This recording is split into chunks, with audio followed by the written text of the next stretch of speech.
Hey guys, my name is Eric. I'm a motion designer from Toronto, Canada, 3D animator. And today, off the dome, I just want to talk about the differences between School of Motion and Colosso and sort of did a bit of a review on both of them.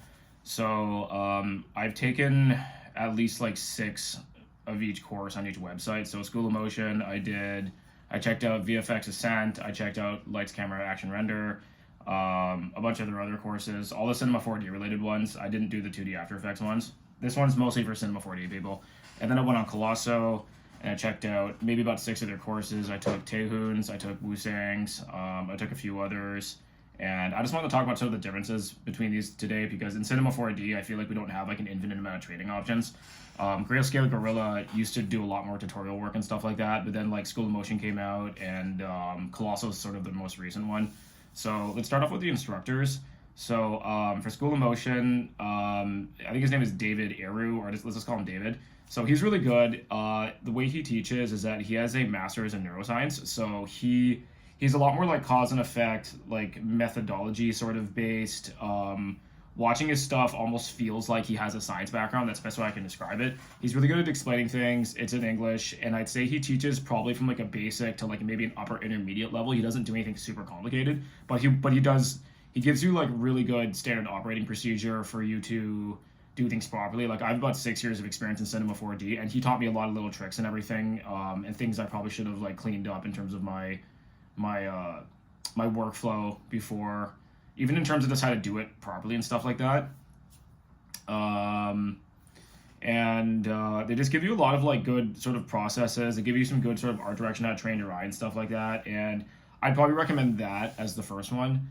Now let's talk about Colosso. So the instructors, okay, so like Taehoon and like Woo-Sang and all these guys, they've all worked at like the Mill, which is like pretty much a Hollywood studio. David actually hasn't. He's done a lot of really high level stuff, but he's not like a full-time art director like at like a Hollywood studio. So these guys teach like Woo-Sang's course, like he has like a fundamentals course and everything. And this guy, if you look at him on LinkedIn, he also has he did a bachelor's and a master's from an art school. So the way he teaches it is a lot more like art theory level. Like as soon as I saw his stuff, I could tell this guy like probably went to university to teach this sort of stuff because it's very like if you were to go to art school and take like art theory courses and design courses, it would probably be like this.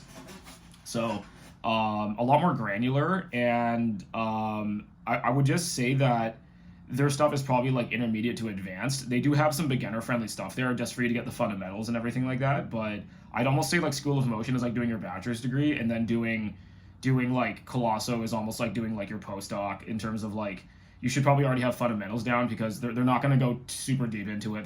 These guys work at Hollywood studios. They're going to take you on that level immediately. So like one of the latest course they have is like the one where the thing's going through the guy's eyeball and everything like that. There's so many things going on in that course. Like there was someone on Reddit who asked, should I take this as an intermediate? Should I take this course as a beginner? Like, you know, and a lot of people were saying that like you shouldn't take this course until maybe like at least 2 to 3, maybe even 4 years in, because it's just gonna go completely over your head. You're not gonna be able to apply anything.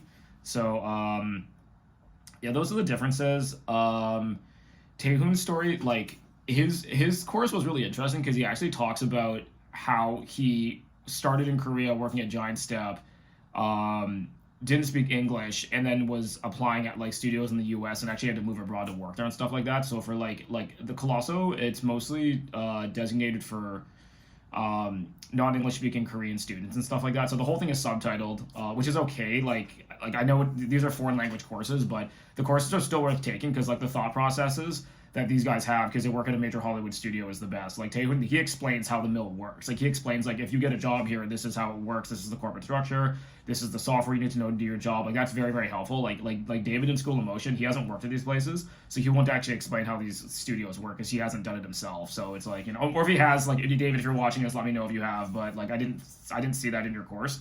Or the other, like, you know, like on Colosso, like the Korean guys really, really break down, like, you know, even working at a Korean company at Giant Step, like how the Korean company is even different from the American corporations in terms of like how they pay you and who decides your salary and stuff like that. So I think that's really useful. Yeah. Yeah, what else about these guys? The Colosso guys are a lot more granular. Like I think like in one of Woo-Sang's courses, he actually gets into sort of like how the splines and everything work. And when I saw him doing that, I'm like, this is something they would teach in an animation school. like a formal animation school when we start getting into like like balls bouncing and like real fundamentals and stuff like that. So yeah, so for anyone deciding to take these courses, if you're trying to learn Cinema 4D, my advice is that yeah, probably start with School of Motion, and then if that's not enough, do the ones on Colosso afterwards. Um,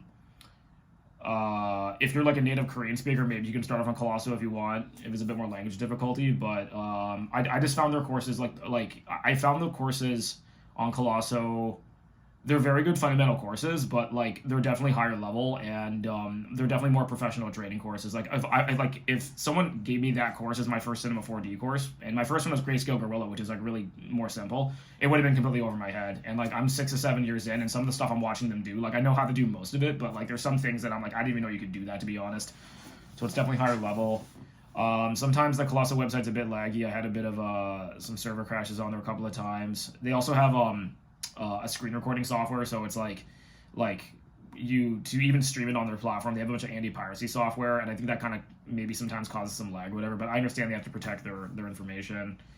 What else about School of Motion?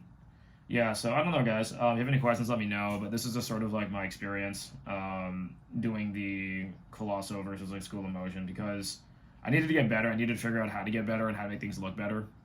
Like Nick Campbell talks about this on Grayscale Gorilla, about how he got trained hands-on at the studio before these things came out, and before we had courses to actually tell us like what looks like, how to make, in School of Motion they talk, like David talks about that. He's like, how to make the shot look expensive, how to make it look cheap and ratchet if it has a camcorder effect, stuff like that. So he really goes into a pretty heavy breakdown and gives you good fundamentals, and then the rest after that is just practice. Like I always thought I needed to go to art school to learn all of this stuff, and I think it would help. But like a 4-year program, like it's like a lot of time and money. And if you're getting bookings and you need to work immediately, like these supplementary courses can help you really quickly, just to get you up to speed.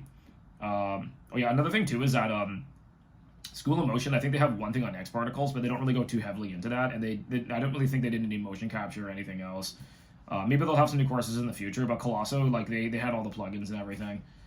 And that's another thing too. Like if you're a beginner, you're probably not going to drop like $700 on a plugin, and like your total bill for Cinema 4D, because we know it's expensive, it might be over $4,000. Like I almost feel it's for like more working professionals who are already like making money doing this versus like people who are brand new.